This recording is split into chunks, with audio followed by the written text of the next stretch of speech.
It's 1912, and what you are seeing is the very first Football World Championship final caught on film. Conventional wisdom has it that England have been world champions just the once, in 1966. But within this unique footage lies the secret of two World Championship titles long forgotten. When England beat Denmark in the final of the 1912 Stockholm Olympic football tournament, the World Championship was theirs for a second time.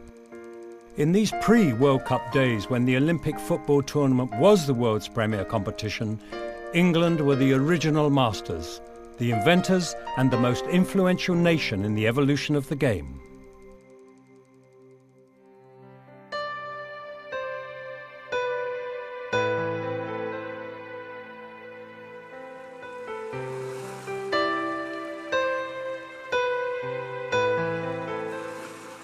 The English may have invented the game of football, but much of the early innovation came from Scotland.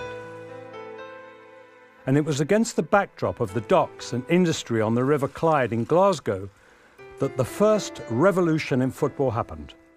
At this very first international match between Scotland and England in 1872.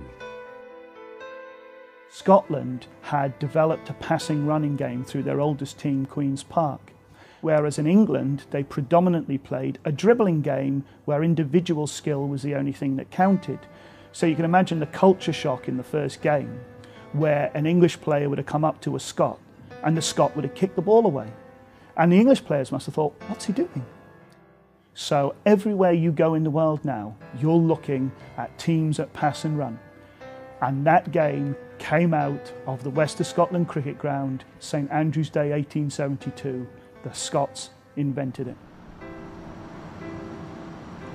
Further south, in the Lancashire conurbation, based around the River Mersey and the port of Liverpool, the Scots were hugely influential in helping popularise the game. The first English champions, Preston North End, were famous for their Scots professors. By the time of this Preston Wolves match in 1905, football had become the entertainment for the working class. Crowds of up to 30,000 were not uncommon. There was nowhere in the world that came close. Understandably, when FIFA had been formed the year before, the British were less than interested. There is, in a sense, a cultural and political isolationism, and football is just part of society and reflects society. So the British Empire was at its height when FIFA was founded. So you can imagine the four home nations thinking, well, why should we join FIFA? We invented the game. What on earth could they tell us about how to play the game? Mais les Anglais étaient dans leur île, étaient les plus forts. C'était le football et les joueurs les meilleurs de très loin par rapport à tout le monde entier, parce qu'ils étaient en avance de 50 ans.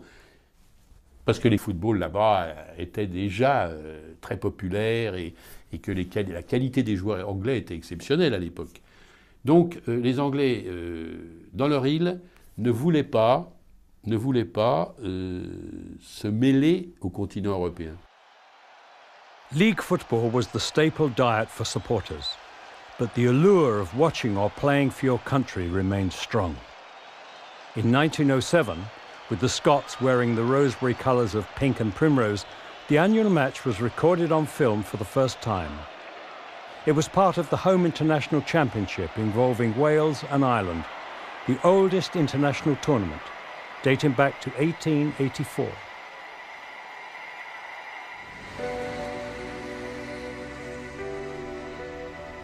In 1908, a second tournament was added to the calendar, when football was included as an official sport at the Olympics for the first time, in the London Games of that year. Great Britain was represented by the England amateur side, then the equal of the professionals. This England team not only became the first official world champions at the London Olympics, but they also played a pioneering role in the spread of football around Europe. The tours by the English amateurs were fundamental to the development of the game in continental Europe. The Central European cities of Prague, Budapest and Vienna were especially favoured destinations. In Italy, the English influence was also strong, and at the time of this Italy-France International in 1912, the most important figure in Italian football was a man called Vittorio Pozzo, who had learned about the game while studying in England. Pozzo was the coach of the Italian team at the Stockholm Olympics, where he met an Austrian called Hugo Meisel. Together, they would change the course of football in Europe. Nasce una lite terribile nella Federazione Italiana Gioco Calcio, si dimettono tutti, l'Italia era iscritta, allora dicono a Vittorio Pozzo una settimana prima: porti la squadra a lei che sa le lingue.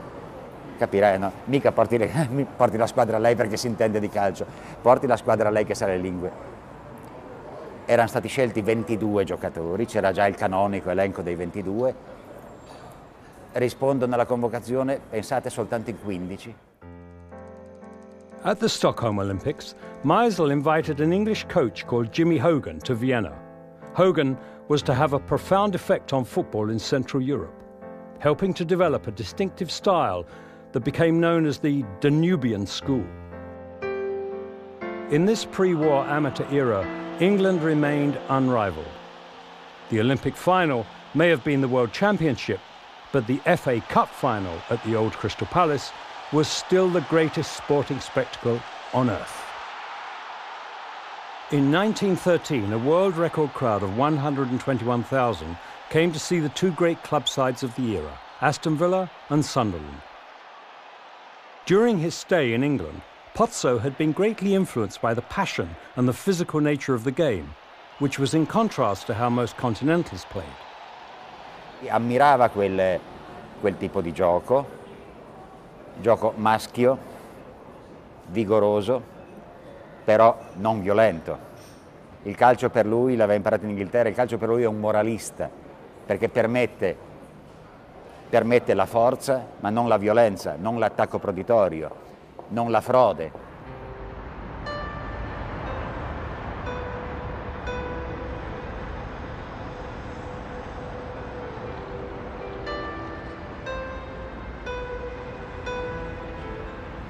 It was from the three great cities of Central Europe, Prague, Budapest and Vienna, that the first challenge to Britain as the major European superpower came. With two of the three cities lying on the River Danube, the distinctive and successful style of football that these cities produced took its name from the great river. Prior to the Great War, all three cities had been united under the Habsburg monarchy, but with different languages and customs, it had never been a happy alliance. On the football pitch, the rivalry was intense.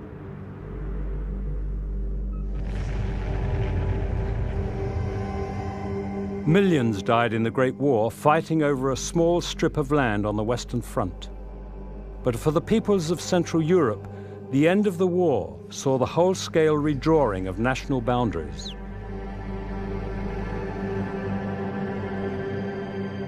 Czechoslovakia, with its capital in Prague, was created as a political entity for the first time, and football became an ever more powerful expression of this nationalist feeling. In 1919, an unofficial Czechoslovakian team took part in the Allied Games at the Pershing Stadium in France, where they beat Belgium, the United States and Canada on the way to the final. A year later, the Czechoslovaks would lose to host Belgium in the final of the Antwerp Olympics. But here, they beat host France to win the title.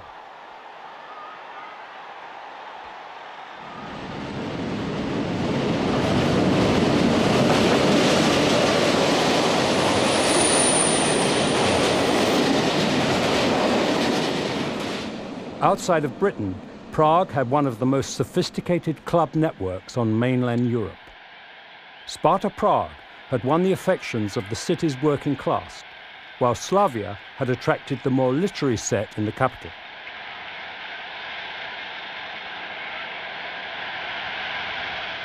By the mid-1920s, footballers from all over Europe were being enticed to play for them as the two struggled for supremacy before huge crowds. Já sám si pamatuju, že v Budějovicích v jedné hospodě, když Sparta prohrála nebo Slavie prohrála, tak vždycky ta strana, která vyhrála, postavila té druhé straně rakev. k tomu svíčky, přeto se napsalo prostě zemřela v požehnaném věku AC Sparta nebo SK Slavia. A dokonce se stávalo, že přišel někdy i kněz, aby prostě tomu obřadu smutečnímu dal prostě takovou, řekněme, aby to opravdu vypadalo jako pohřeb, jako rozloučení smuteční. By the mid-1920s, the idea of a European Cup for clubs was gaining strength, thanks largely to the efforts of Hugo Meisel. In 1927, it became a reality when Sparta Prague met Rapid Vienna in the first final of the Mitropa Cup. The present European Cup may date from 1955, but the very first European champions were not Real Madrid but Sparta, who won this final. Over the following 12 years, the Mitropa Cup captured the imagination of mainland Europe. No to byla vlastně jediná velká mezinárodní klubová soutěž. Znova opakuji, že to byl vlastně Liga mistrů, pohár mistrů a pohár UEFA, až v tom hráli třeba 3 až 4 mužstva z každé země. Pravidelně Itálie, Rakousko, Jugoslávie, Československo, Švýcarsko. Ty hráli úplně pravidelně.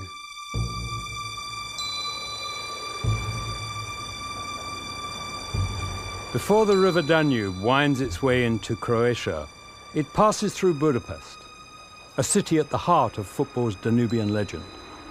Here too, inter-ethnic rivalries help take football to a higher plane. The predominantly Jewish club MTK Budapest won 10 titles in a row between 1914 and 1925, coached by Jimmy Hogan. The Hungarians were famous for their skillful short passing game.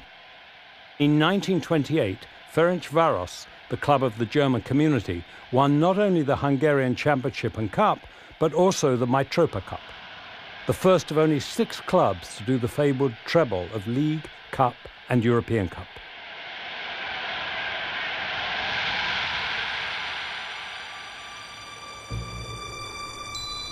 If the heart of the Danubian legend rests in Budapest, then the soul lies 250 kilometers upstream in the city of Vienna. It was here that this legend was born and where it reached its zenith. 1920s Vienna was a hotbed of political intrigue. The Social Democrats of Red Vienna created a sports movement based on the amateur ethic that they hoped would bolster working-class solidarity. They were skeptical of big clubs like Rapid, who, although working class in origins, played in what the Social Democrats perceived as a bourgeoisie league. They were fighting a losing battle. In 1920, Austria became the first country outside of Britain to accept professionalism, as football became a major spectator sport. 3 years later, a crowd estimated that 100,000 watched the Italy-Austria match in Vienna, a continental record that stood until after the Second World War. Football in Central Europe was rapidly approaching the standard of the British Isles. By 1931, it was arguably as good, and the legend of the Austrian wonder team was born that year, after Scotland were beaten 5-0. Anglie, Rakousko, Československo a Maďarsko, Ungarn. Tak to byly podle mýho názoru tenkrát nejlepší tým, žádný Švédsko nebo tohle, to všechno to neexistovalo. The wonder team was the creation of Hugo Meisel, who, as well as running the Austrian Football Association, was the team's coach. Die beiden Kapitäne, der Ungar Sarosi und der Österreicher Naus, begrüßen Sie. From 1931, Austria were beaten just twice in the next 3 years, and they were unlucky to lose one of those to England in London in 1932. Indeed, that heroic defeat only added to the mystique that grew up around the wonder team. Like Hungary and Czechoslovakia, the Austrians relied on sublime skills learnt on the street, shunning the more physical aspects of the game. But therein lay its downfall, a downfall that was to test the friendship of Maisel and Pozzo to the limit.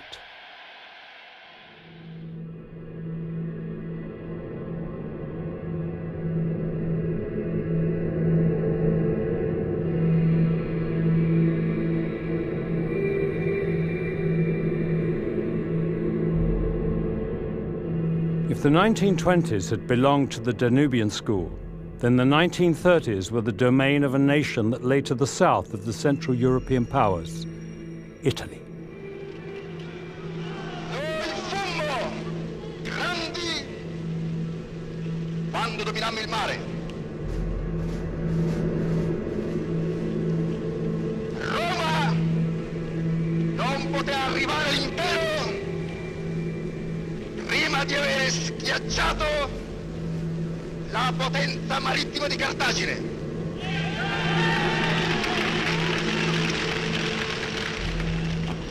More than any leader of the time, Mussolini realized the political value of sport.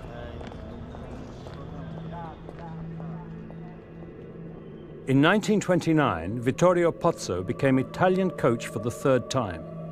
Over the course of the next decade, the Italians swept all before them. Il fascismo investe nello sport, investe nella attività fisica, investe nel cercare di creare uomini forti in cui lo sport diventava il podromo della guerra o della possibilità di partecipare a attività più importanti.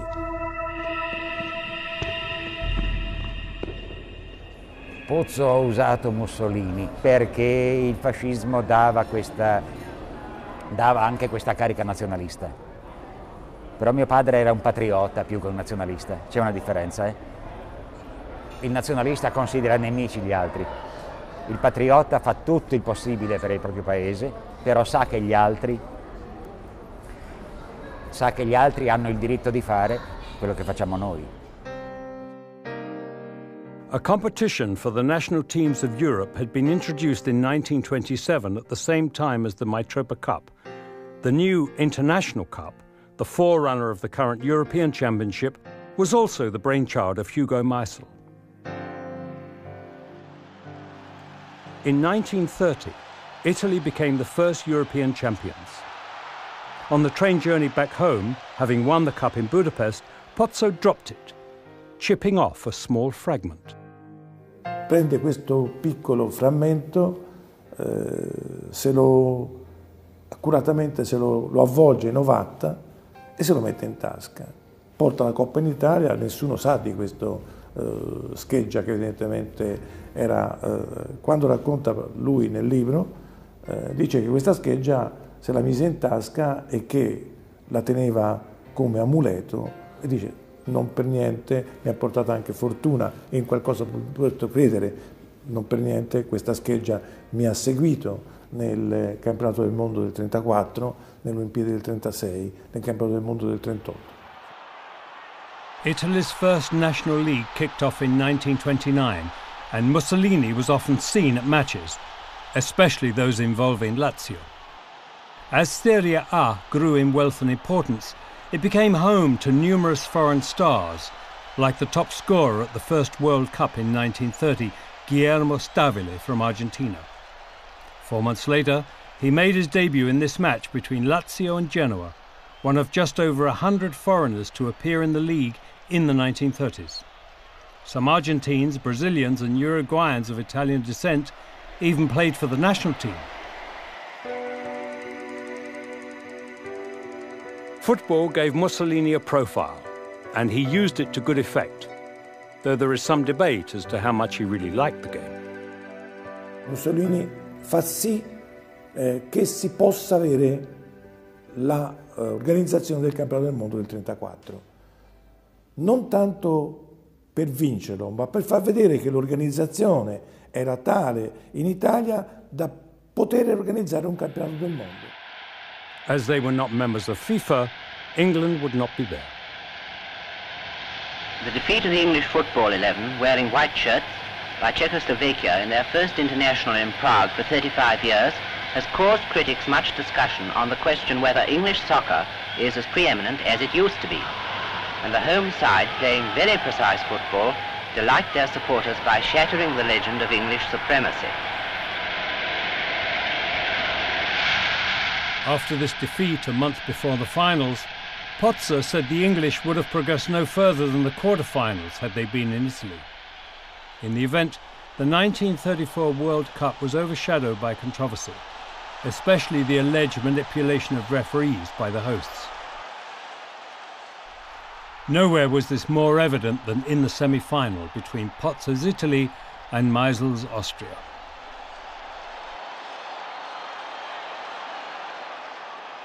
Hugo Meisel, jo, náš hlavní šéf, nás upozornil, že se dozvěděl, to měli ty špiony asi nebo něco, že se dověděl, že Mussolini pozval švédského rozhodčího toho a toho, který nám to bude pískat. Rozumíte tomu? Tak si dávejte pozor a my si dávali pozor. Ten nás tak podved, takový podvody, co dělal. Jo. Já si pamatuju na okamžik, že oni nám dali první gól a ty italský hráči z 3 metrů ho vzali, rozumíte, toho našeho, a donesli ho až do gólu a on odpískal vlastní gól. The incident ended the friendship between Pozzo and Meisel. That goal also meant Italy were in the final, where Eklund, the controversial Swedish referee, was again in charge, which did little to quell suspicious minds. Italy faced another of the Danubian school, Czechoslovakia. Having gone a goal behind, the Italians equalised with just 9 minutes left. In extra time, Italy scored the winner after a handball by Miazza was ignored by the referee. Italy were world champions, though on their return to Prague, the Czechoslovakian team received a tumultuous welcome. Za prvé, ty hráči byli vítáni ne jako poražení, ale jako morální mistři světa. Protože tehdy také tisk o tom psal, že švédský rozhodčí finále naše mužstvo poškodil. Italian supporters rally to Highbury to urge their men on to victory in the great international, and the stands are packed with some 60,000 spectators and tremendous enthusiasm. Fainting already? It can't be the heat, so it must be excitement or spaghetti. Prince Arthur of Connaught, with the bearded Signor Grundy, shakes hands first with England, wearing white shirts, then with the Italian team. In England, the World Cup had gone almost unnoticed. When the Italians came to London 5 months after winning the World Cup, it was billed as the match of the century. It later became known as the Battle of Highbury, as tempers flared. As early as the second minute, Italy were down to 10 men, through injury to Orsi. 3 up in less than a quarter of an hour. A nasty shot for the team which is referred to as world soccer champions. The Italians fought back, and although they lost 3-2, it was now their turn to consider themselves moral winners. Well tried, Italy. Isolationism was very much the order of the day in England. The English saw little reason to question their superiority, despite the growing number of defeats experienced abroad. Herbert Chapman, manager of the Arsenal team, was one Englishman who did follow developments on the continent. Along with his friends Meisel and Pozzo, Chapman was the third of the great Napoleons of interwar football in Europe. He joined Arsenal in 1925, a club that had yet to win a trophy. Football between 1920 and 1930, by and large, was dominated by teams from the north, and specifically by Huddersfield Town. And then Herbert Chapman, who had already guided Huddersfield Town to 3 consecutive league championships, moved to Arsenal. And within 5 years, Chapman had taken Arsenal to the 1930 FA Cup final, and then the following year they became the first London team to win a league championship.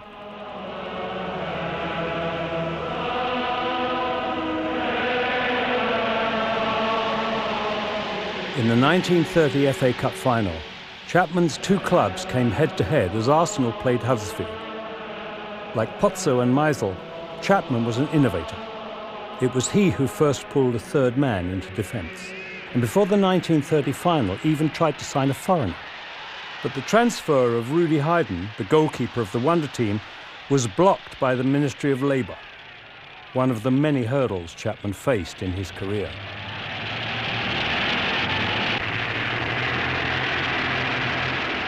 Famous for the appearance of the Graf Zeppelin, the 1930 final saw Arsenal win the first of 7 trophies.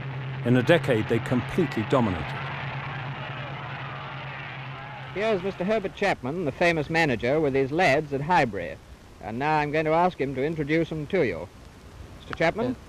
I must apologise this morning. I'm so husky, I can scarcely speak. La-di-da-di-da, la-di-da-di-da, all good pals and jolly good company. Fine. In January 1934, Chapman died, age 58.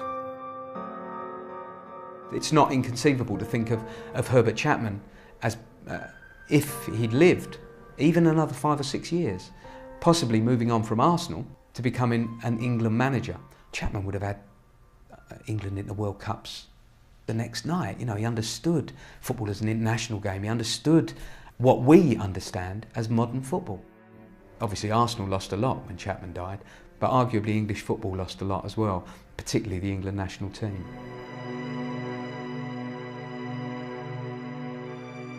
In an increasingly professional game, the strict adherence to the amateur ethic meant isolation had also been the name of the game for Germany, the biggest nation in Europe, though in 1936, Berlin hosted the Olympic Games.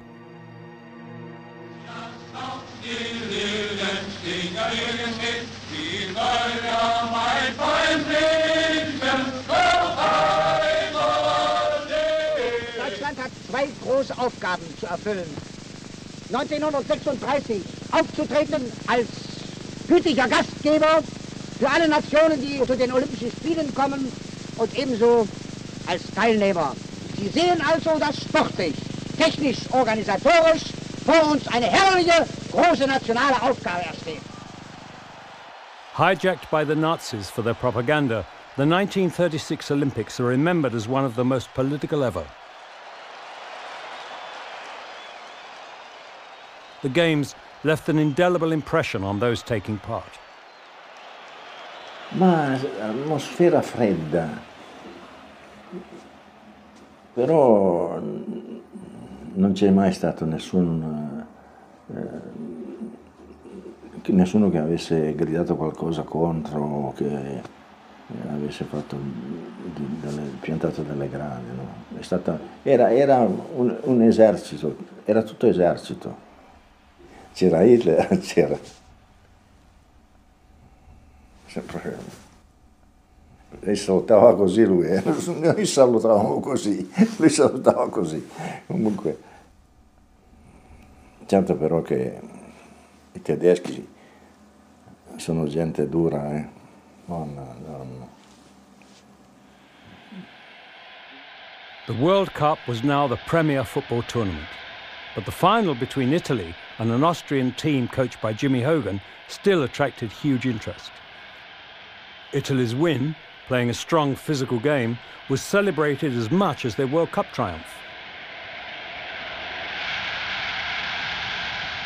Ma è una strategia molto semplice, non tenere tanto la palla nei piedi, non dribblare perché si rallenta il gioco, mentre invece con dei passaggi lunghi in profondità, sempre verso la porta avversaria, potevano essere dei passaggi che con un attaccante veloce potevano essere sfruttati fino in porta. Politics and nationalist sentiments ensured that club football maintained a high profile in Central Europe during the 1930s. Prague, by then one of Europe's most fashionable capitals, remained a favoured destination as clubs competed for the best players on the continent. In 1938, thanks to the signing of Pepi Bitzan from Rapid Vienna, Slavia Prague won the Mitropa Cup.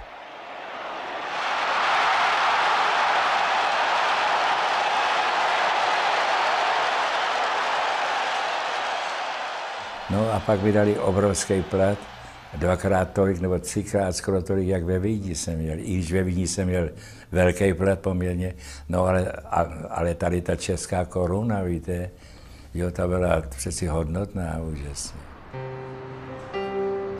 The last chapter in the evolving story of football during the interwar years was written in France, at the finals of the 1938 World Cup. Absent again were England and Uruguay, along with the Austrians, whose players now represented Germany after the Anschluss of earlier in the year.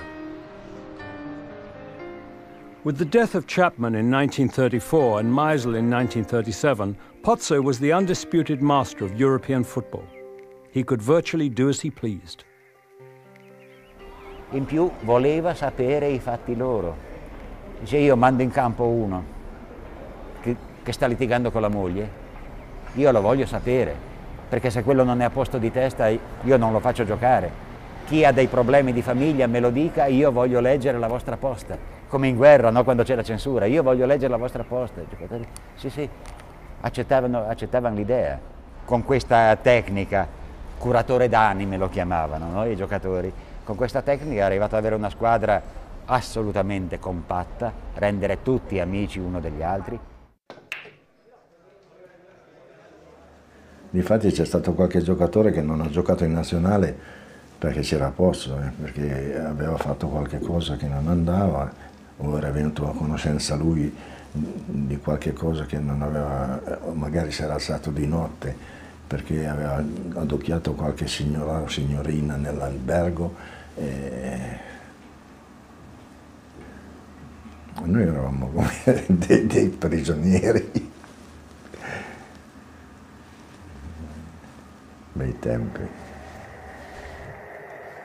Italy reached the final where they faced Hungary. Having beaten the Czechs in the 1934 final and the Austrians in the 1936 Olympic final, here was a chance to vanquish the Danubian school, though they had to face a hostile reception from émigré Italians who had fled Mussolini's regime. Eppure abbiamo visto anche delle scene che ci hanno commosso, perché abbiamo visto di questi italiani che davano un principio, perché si vede che erano stati organizzati dal Partito Comunista francese per poter far saltare fuori qualche grana, rovinare qualche partita in modo che noi fossimo danneggiati là, ecco. This was a much more polished Italian team than in 1934. And for their second goal, Italy gave the Hungarians a dose of their own medicine. Miazza passing when it was easier to score before Piola finished it off. 3 major finals in the 1930s. 3 opponents from the Danubian school, and the Italians had beaten them all. Gli italiani, qualcuno, come ho visto io, che dopo piangeva perché abbiamo vinto il campionato del mondo, ma prima ci dicevano di tutti i colori, ce ne dicevano quando eravamo per la strada che andavamo a fare delle passeggiate così tanto. Miazza received the cup for Italy. Pozzo had achieved something no coach had managed to do before or has done since: lead a team to 2 World Cup victories.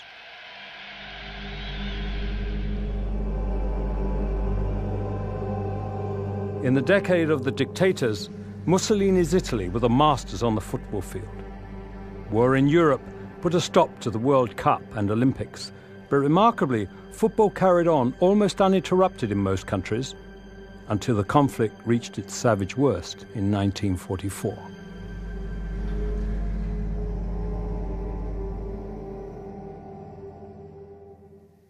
If one thing had rankled the Italians in the 1930s, it was their inability to beat the English in the 3 matches they played. So when the England team arrived in Turin in May 1948, it was a chance for the Italians to see to some unfinished business. I felt that we probably had one of the strongest squads that England have had for a great number of years, straight after the war, when people like Tommy Lawton, Ray Carter, Wilf Mannion and Stan Matthews, Tommy Lawton were playing, and the team more or less selected itself. At the age of 62, Pozzo was taking charge of his 95th and last international. Based on the remarkable Torino team that perished in a plane crash a year later, this was a talented Italian team, and they were still world champions. England, the pretenders to the throne, were slowly being drawn out of their self-imposed isolation and had even agreed to take part in the 1950 World Cup in Brazil. In the event, it was a remarkable match that reinforced the English belief that they were still the best team in the world. The 4-0 scoreline remains Italy's worst ever home defeat. Pozzo was sacked.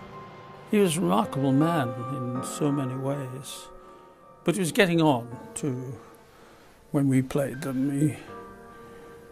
I don't know how old he would be, but certainly been in the job a long time. And so they were ready to see a change. But a delightful man to meet and to talk to, very knowledgeable about the game. It was the end of a truly remarkable era. And now it's all aboard. About £500,000 worth of soccer stars off to win the World Cup for England or bust the ball in the attempt.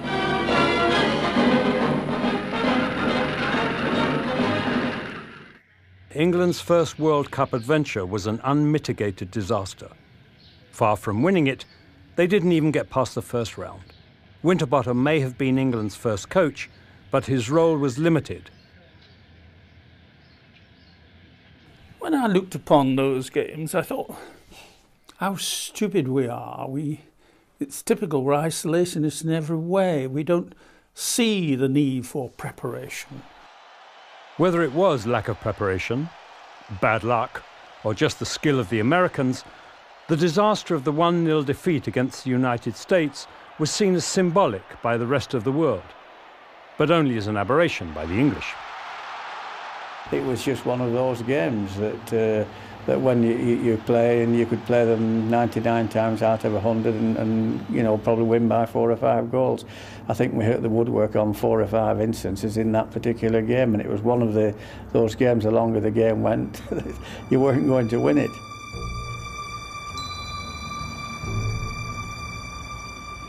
As England were being unceremoniously knocked out of the World Cup, a new and very different form of the Danubian school was rising to prominence behind the Iron Curtain in what was now termed Eastern Europe. Based around the players of the army side Honved, the legend of the Hungarian Arancsapat, or Golden Team, was beginning to take shape. At first, the Arancsapat were viewed with some suspicion in Western Europe. After all, they were communist and soldiers to boot. Valamiféle katonai kiképzésen estünk keresztül. Emlékszem, volt olyan eset, amikor kivittek bennünket egy lőtérre, ahol azt hiszem közülünk soha senki nem volt még, én sem voltam, és ott különböző fegyverekkel kellett célba lőni, de aztán nagyon gyorsan abba hagyatták velünk ezt a gyakorlatot, mert a lőtér környéke veszélyeztetve volt. The first signs that the Hungarians were developing into a formidable team became apparent to the West during the 1952 Helsinki Olympics. In the final, they met Yugoslavia, and although the professional nations of the West were barred from sending their strongest teams, the manner in which the Hungarians won the title was still very impressive. Football was just one of 16 gold medals Hungary won in Helsinki.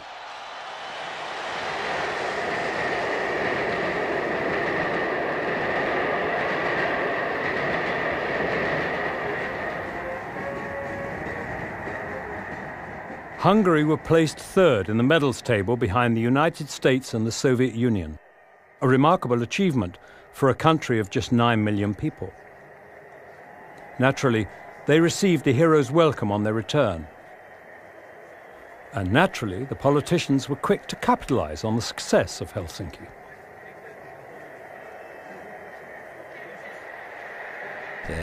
A politika az bent van minden országnak a sportjába, mert azért Ugye egy országot egy kormány képvisel, akár ilyen, akár olyan rendszerű, tehát annak érdeke az, hogy a sport is olyan legyen, hogy az elősegítse az ő tevékenységüket. A nép állama 5 esztendő alatt felépítette a magyar sport nagyszerű otthonát, a Népstadion.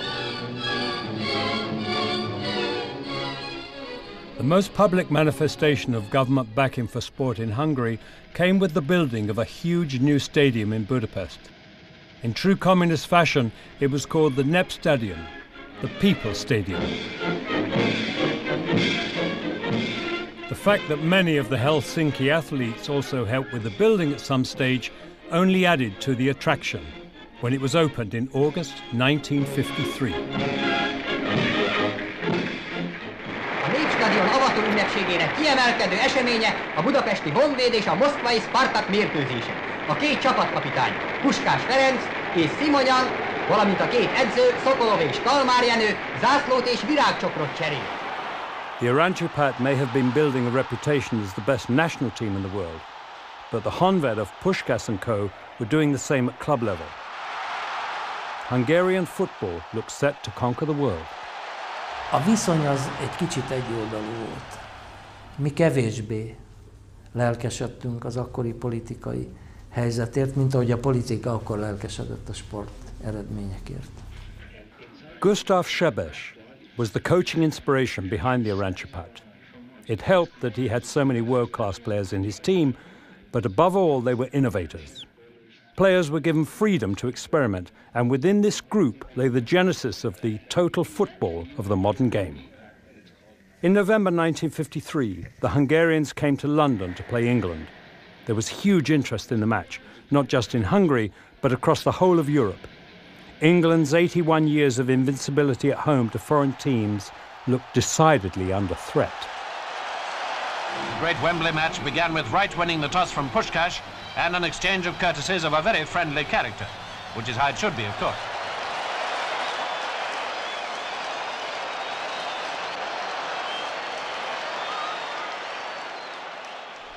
Inkább szerintem az angolok csináltak egy nagy propagandát, mert ők azt mondták, hogy a világ két legjobb csapata játszik egymás ellen. Tehát minket felemeltek melléjük, saját maguk mellé. Perfect coordination led to a goal for Hungary in less than a minute. The scorer's name is pronounced Hidikuti, I hope.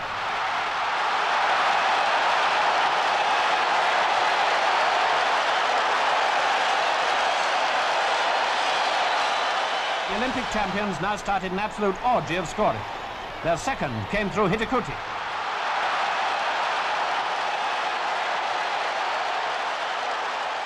Their third was a real beauty. Just watch the smart footwork by Puskás.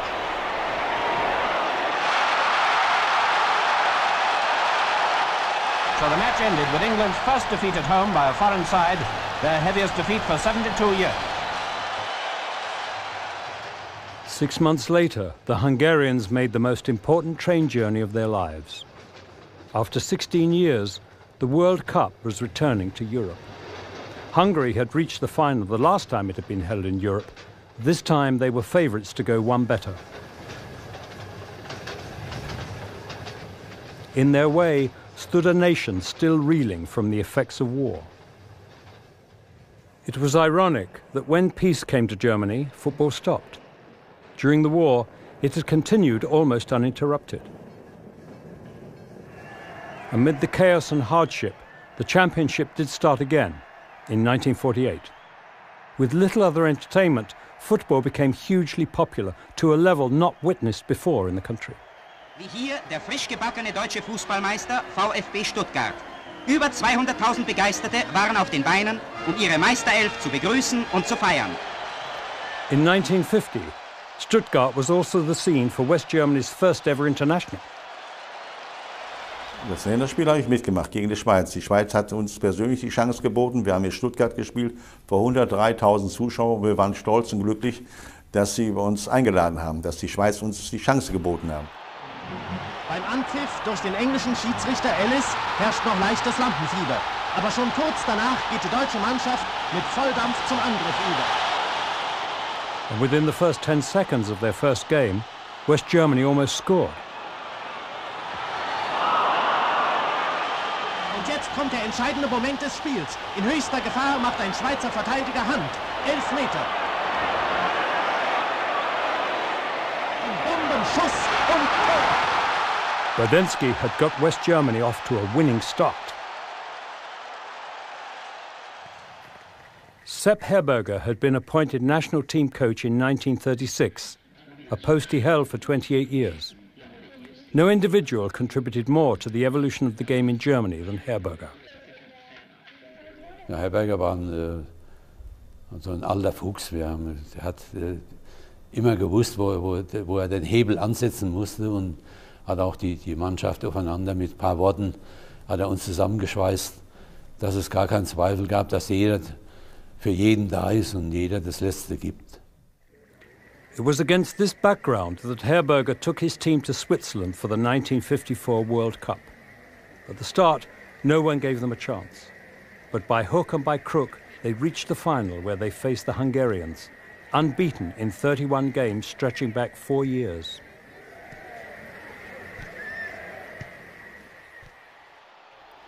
On the day of the final in Bern, it had been raining hard. It was the one thing that gave the Germans hope. They knew that man for man they were no match, but that the soggy pitch would make life difficult for their skillful opponents. The Hungarians had won the admiration of many in Western Europe, but there was a perception in the East that a communist country would not be allowed to win the World Cup. That left English referee Bill Ling with potentially the most difficult match of his life.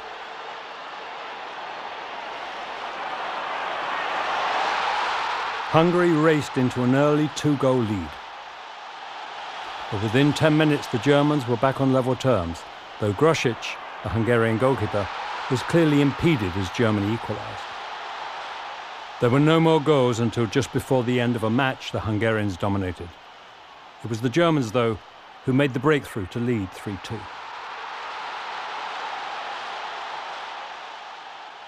Ugye az az ominózus harmadik gól, amit a Puskás rúgott a befejezés előtt néhány perccel, amelyre mindenki esküdött, hogy nem volt les. Egyedül a játékvezető. Először érdekes módon,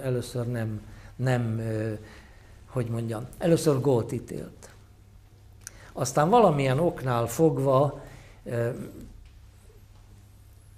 még egyszer fütyült, és szabadrúgást ítélt a német csapat javára, azzal a címmel, hogy lesállás előzte meg a gólszerzést, a gól maga érvénytelen. Das war überhaupt keine Debatte. Die Ungarn haben das auch anstandslos hingenommen. Die haben das selbst zugegeben, dass er 3 Meter im Abseits stand, der Puskás. Es gab keine Diskussion darüber. Germany's victory was the most unlikely outcome.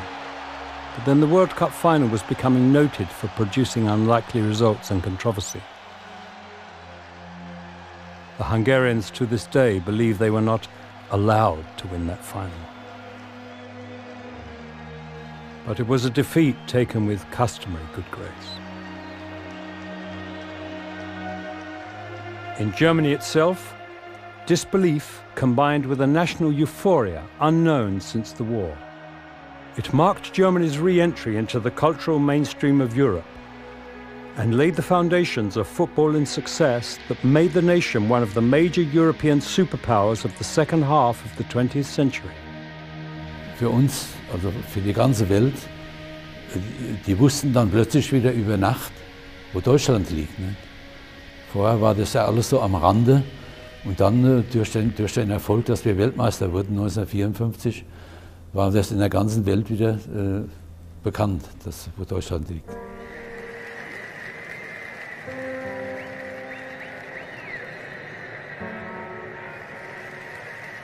Szóval ahelyett, hogy mi egy megnyert világbajnokságról beszélhettünk volna a labdarúgást kedvelő, szerető emberekkel, a vereséget kellett amit nem lehet megmagyarázni.